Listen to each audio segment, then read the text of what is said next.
St. Raymond Anonymous Foundation for Freedom, Family, and Faith. Hi, I'm Anne DeSantis, Executive Director. In 2015, the Mercedarian Friars came together because they wanted to start a foundation to help families in crisis. And that's exactly what we've been doing over these years, whether it be something to do with divorce, separation, trauma, job loss, loss of a loved one, or other adversities. We've helped so many families get through those tough times through the spiritual works of mercy. We'd love to hear from you. Please do get in touch with us for our services. They are prayer, priestly consultation, podcasts and videos, and programs and events. We look forward to hearing from you.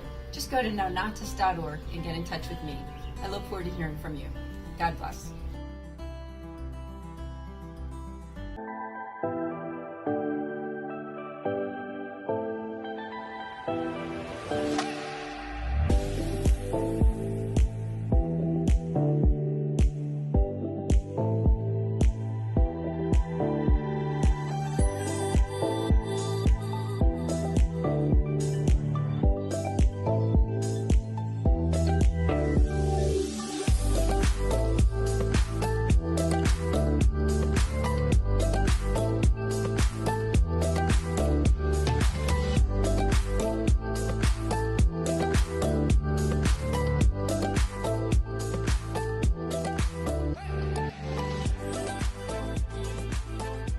Fiat Ministry Network and Patchwork Heart Ministry present Journeys in Faith.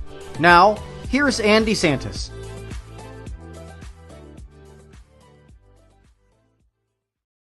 Good evening. Welcome to Journeys in Faith here on Fiat Ministry Network. This is Anne DeSantis. Great to be here with you. I have a wonderful guest for you all this evening. I have Alim Howell. Alim, thank you so much for joining us on Journeys in Faith. Thank you for having me. Yes, I know it's been a long time coming that we've been wanting to do this program. So glad that we could do this, because now not only will we talk about your faith journey, but we'll talk about those two nonprofits, the Race for Peace and Urban Navigation. And for those who are watching right now, and you might want to just go online and check out those websites there, raceforpeace.org. We're going to unpack that during the show. And also Urban Nav, that's NAV as in Victor.com. Let's start out with your bio, and we'd love to hear your own personal faith journey.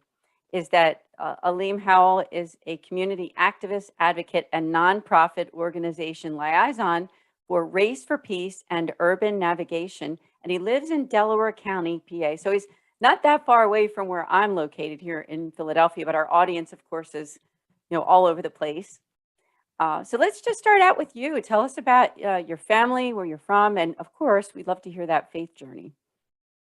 Yes. My faith journey, I would say personally, it's very strong. Sometimes, not to sound insulting to your viewers or insulting, basically. Some people can be non-believers. Sometimes people don't have a relationship with God or Jesus Christ, and sometimes they just don't believe. It doesn't mean they're a bad person. It just means that sometimes they just think the universe can provide and stuff. But sometimes with things that you can't explain, like health or anything very, very tragic in a life, you have to put your faith in something. And that's why I thought this show made perfect sense, because with everything going on in our current society, with violence and just mayhem, and you see what happened in New York and Buffalo, sometimes we have to channel our emotional side and our mental health in a religion. And I grew up a Baptist Christian. And that's how I grew up, and that's how my parents raised me. My name is a Muslim name from the Quran, and it means, the definition is a knowing person, strong knowing person. And throughout my childhood, I actually have a one prop here that my family gave me. It's called Bible Stories. And so when I was a child, my parents would read this story to me, Bible Stories. And they would read this book, and this was given to my grandparents, to my parents back in the late 90s or early 2000s. And see right here, this is my grandparents to my parents, to my mom and dad. And this is the story we would read as a child. And my relationship with God, I pray a lot. I do. You know, life is far from perfect, you know, and it's best to pray sometimes, again, to like channel your emotions. Sometimes when you do something out of anger and out of sadness, it's just not good. And then that's when violence and arguments come upon and come to light. But sometimes if people get involved with a religion, you know, that's just a good way to channel, you know, what's going on inside of you mentally and everything. You know, for mental health reasons, sometimes it's good to have a religion because that's some way you can cope.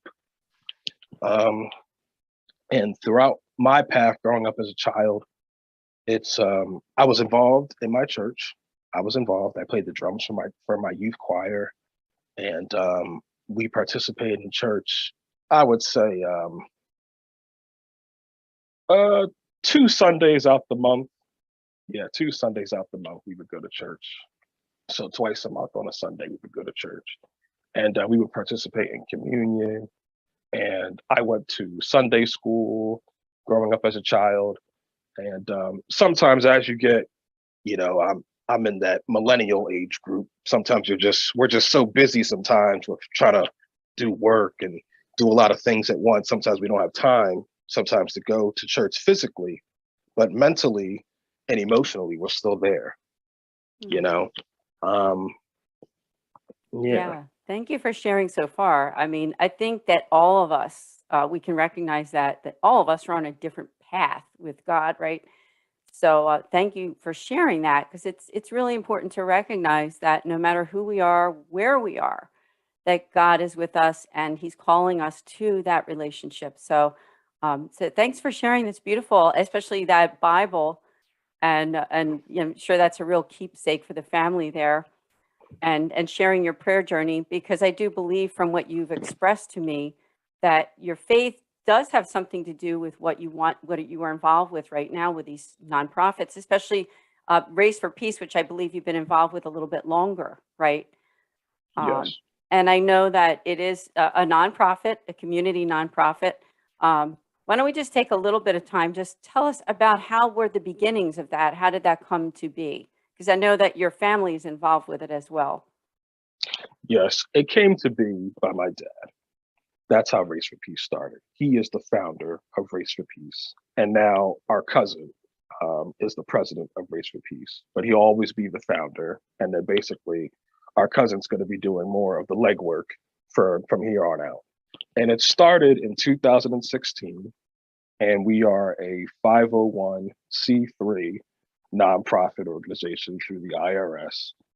And Journeys, the title of your show, Journeys in Faith, it just makes sense. Journeys in Faith, Race for Peace. When you think about those 5 words, you know, with the police, with the violence, with just the drugs, just everything that's going on currently, COVID-19, Russia-Ukraine war.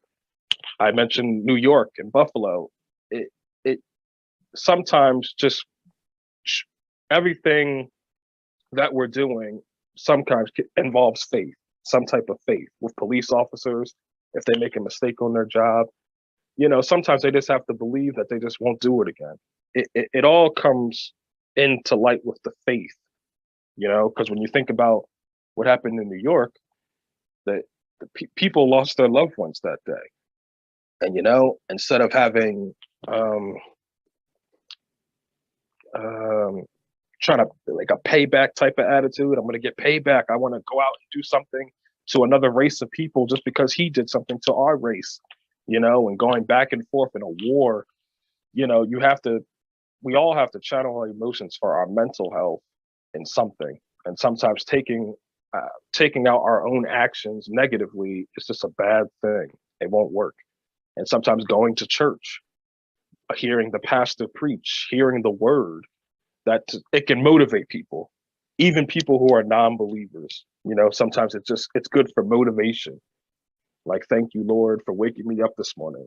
Thank you, God, for my blessings. Thank you for everything you have given me, and be appreciative.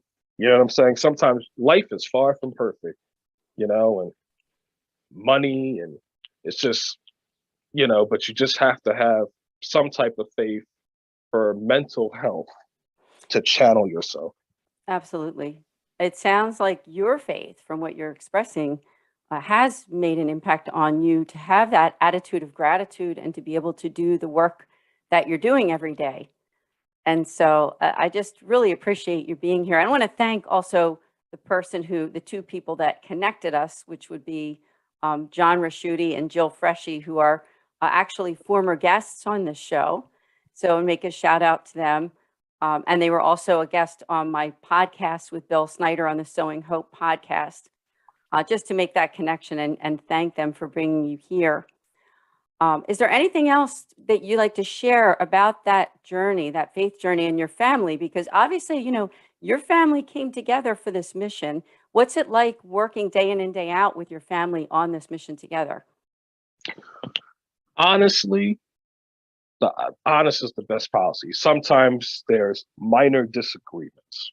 Sometimes with us working so closely with police officers and police departments, and us being African American and Black, we can it can just get a little bit tense at times. But we always made a way to have our events at local churches, such as churches in Philadelphia, churches in the main line, church, Bucks, Chester, Delaware, Montgomery, Philadelphia, any church in those counties. And so far, we had our events in Philadelphia churches so far, and we spoke at some mainline churches. And that's called the Race for Peace Summit events. And we wanted to have it at a church. My take on it is having an event at a church with police officers, it can make the atmosphere more calm. And then as soon as people walk through the door for a Race for Peace Summit, and they see a bunch of police officers there, their gun, their badge, it definitely calms down the atmosphere a little bit because they're in the house of the Lord.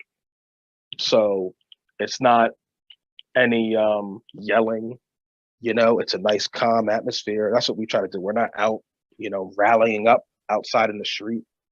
Sometimes we have to do that. We did that one year where we marched with local senators and state representatives. We marched in Philadelphia. But sometimes to get your point across the best way, you have to do it in a calm atmosphere, and the tone and the vibe has to be just calm and soothing. And having our events at local churches, that's the strategy we took and the approach we took. And also the pastors of both churches were all for it. And one of the pastors is Pastor William J. Scott, and his church is in North Philadelphia, Harold O. Davis Church in Philadelphia. And also another pastor was Pastor Harry Lee Williams, and that's in West Philadelphia. And so those are the two churches we had summits so far, and the atmosphere was good, and those were positive outcomes.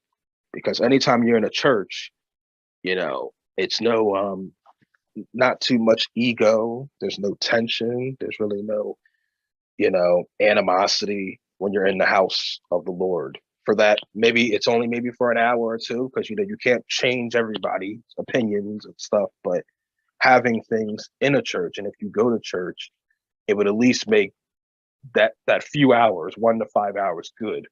And we think that we did something positive, and we changed people's mindset just a little bit, if that makes sense. It does. It does. And I also just want to recognize what you said about the violence. It's just such a terrible thing when we hear of these violent acts that happen throughout our country and the world. And what you're doing is a positive thing for that, this race for peace, and trying to bring that peace, like you said, that calm when you do these events, where the whole idea of doing these events within the church setting is I think, a really good combination of trying to bring God into it, right? Because it's very important for us to recognize him, because without him, there won't be peace, right? We need the Lord to help to bring that peace to our world and even to us personally.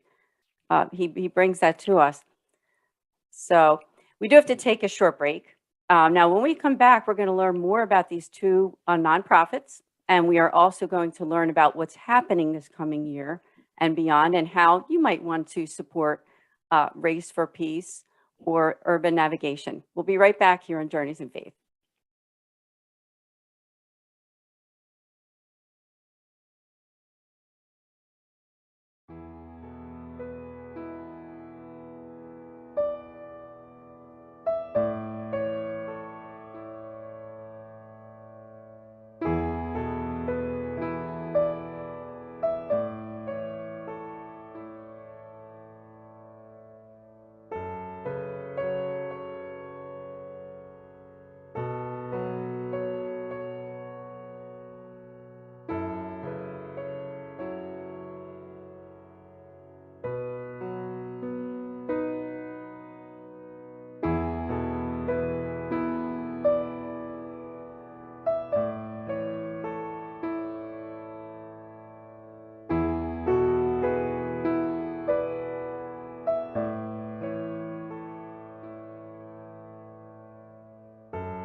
Thank you so much for joining us on Journeys in Faith. Here we are again after our commercial break with Alim Howell, and he is with Urban Navigation and Race for Peace, which we talked a lot about during the first half of the show.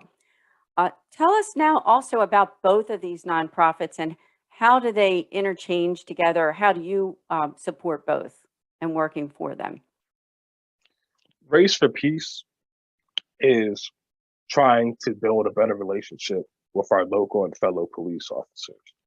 Urban Navigation is an avenue and a place to go to for all youth to get mentorship and to get guidance.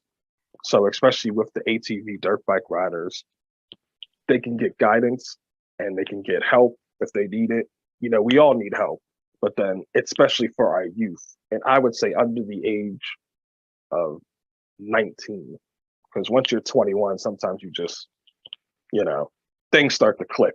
Things start to just fall into play, and understand you have to be responsible. You have to be on time. You have to maybe not do things. We're not teenagers anymore type thing.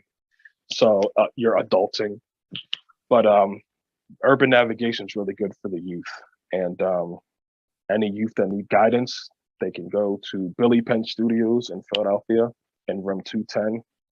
And that's where they can go to receive guidance and mentorship. And that's basically what Race for Peace and Urban Navigation, that's what they are, to sum it up in the short term, shorten it up. Yes, love it.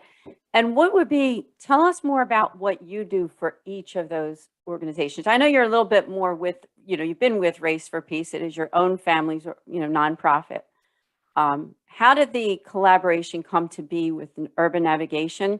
And do you recommend, so when people come to you from Race for Peace, do you also recommend Urban Navigation for some of those young people so that they can get that mentorship? I guess there's that collaborative work, isn't there? Yes. Our cousin, he and my dad's best friend, they founded Urban Navigation. So that's how the collaboration came together. And that's how everything formed, basically. And they are both members of Race for Peace as well. And basically, in my own words to describe it, I do recommend people for Urban Navigation because sometimes it's just so controversial with the police sometimes, especially what happened with George Floyd, Breonna Taylor, Walter Wallace Jr. So Urban Navigation is good if people still have just a slightly negative mindset about police officers.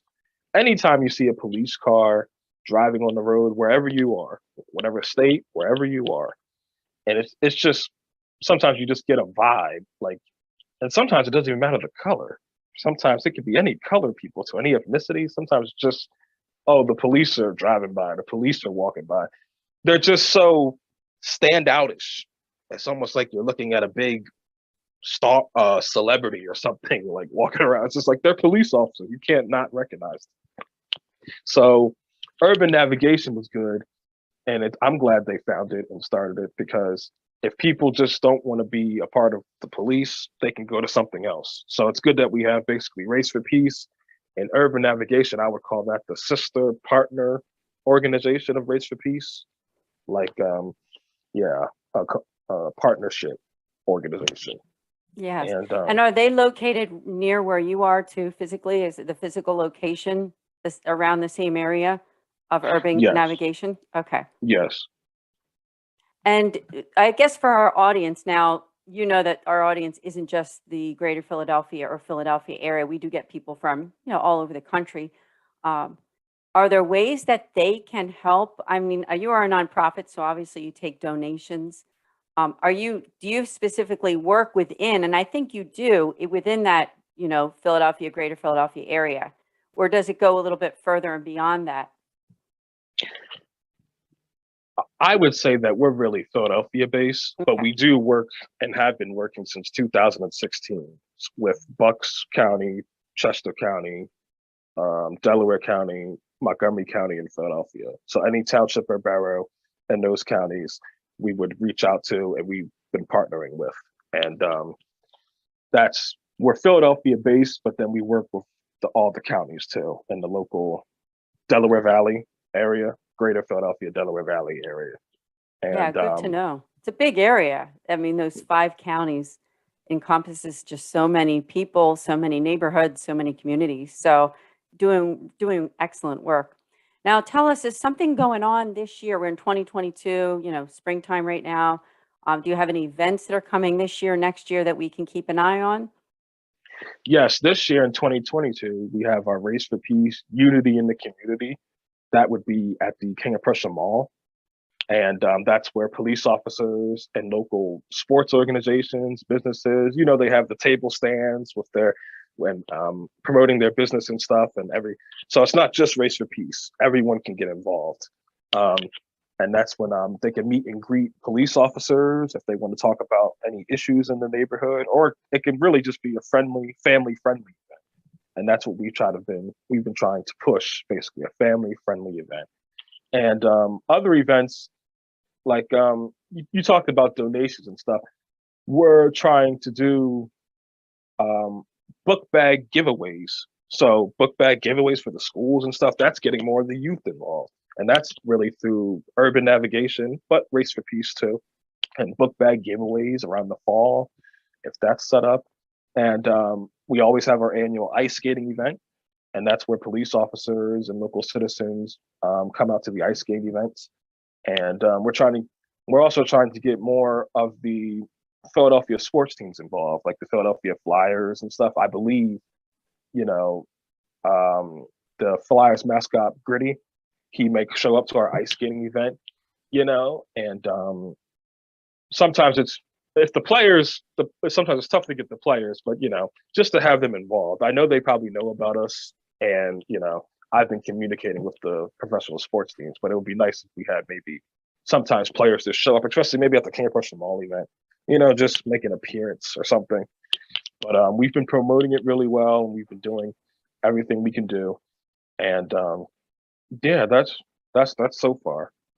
Yeah, that's really a lot. A lot of great things are happening. So if they go to your website, will more information be there, especially for, like you said, the ice skating event, King of Prussia, the book bag giveaway? Are they listed there, or where else can people find out about it, and the dates, where to go, that kind of thing? Everything is monitored on our Race for Peace Facebook page, and that is RFPC social media. And same thing with urban navigation. Everything is caught up to date and monitored daily, monthly through Urban Nav. So those 2 Facebook pages, everyone will find the information right there. Right. What is it like for you? Because I'm sure you've done some of these events before. We get to interact. You said the police officers there, the people are there. It's a really great community event. What is it like when you're there getting to meet these people, talk to them, maybe even minister to them a little bit, right? Because you're bringing peace. What you're doing is you're trying to bring those two groups together, the police officers, the people, in a common, peaceful place. So what is it like for you when you're having those interactions? For me, my experience so far in interactions, they've been very positive.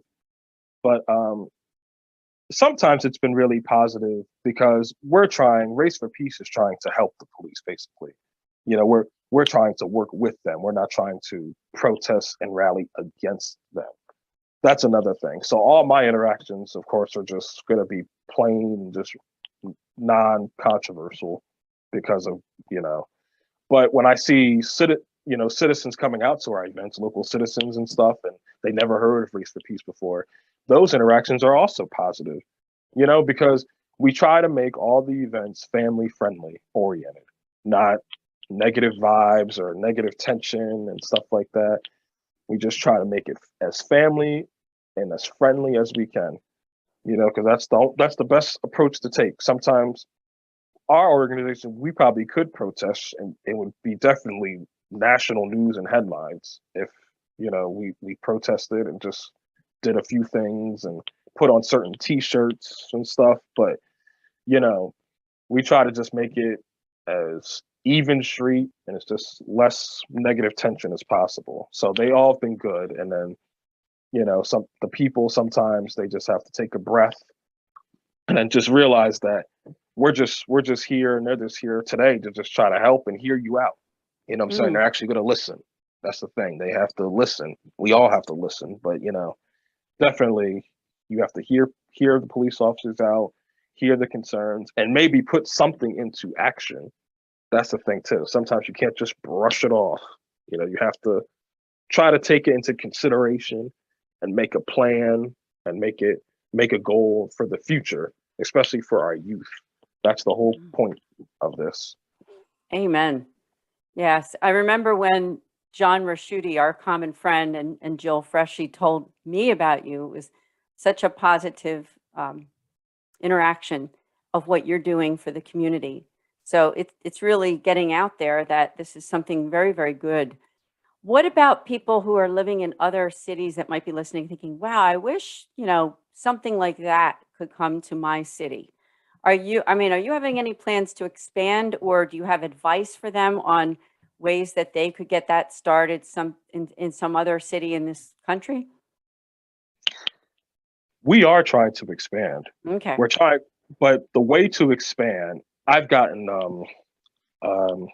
some constructive criticism from local political offices, and it was positive constructive criticism. You have to have an event in their legislative district, sometimes senatorial legislative district in their town. So if we wanted to expand, the honest way to do it is just say we want to go to New York and Buffalo. We would have to go to New York and Buffalo and plan an event there, contact their township building or their borough, their city building, their police, the Buffalo Police Department. That's what we would have to do and try to coordinate an event. So the way to expand is you just have to point blank and plain have an event in their state or in their town. That's the thing. Go to Atlanta, we can have an event there. That's how you do it. And that's the only way I can figure it out. And so far, that's what just the local political office has been telling me, like, have an event in our area and then we'll come out, and that's how you do it. Yeah, that's great advice. And, you're on this show that maybe some people who are not from our area, and I'm pretty sure that they are watching that are from outside, definitely connect with you and go on those two websites and be generous, right? And again, those websites are raceforpeace.org. The other one is for urban navigation is urbannav.com. And do go on those Facebook pages because, as Alim said, they're very active there. They announce when these events are going to be, especially these fun events like the ice skating and the one that's going to be at the mall and other things that are coming up, and the back to school one that you mentioned about the school packs, right? That they're all beautiful things that you're doing. So I just want to personally thank you so much for taking the time to be on Journeys in Faith. Thank you. Thanks again for having me. I appreciate it. Yes. So for all of you, again, check out those websites. Alim, thank you again for joining us, and we'll see you all here next week on Journeys in Faith. God bless.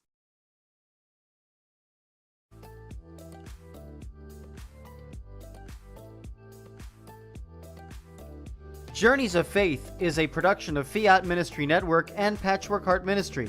For more information about Journeys of Faith, email info@fiatministrynetwork.tv. And be sure to friend, follow, and like us on social media. Just search Journeys in Faith with Anne DeSantis.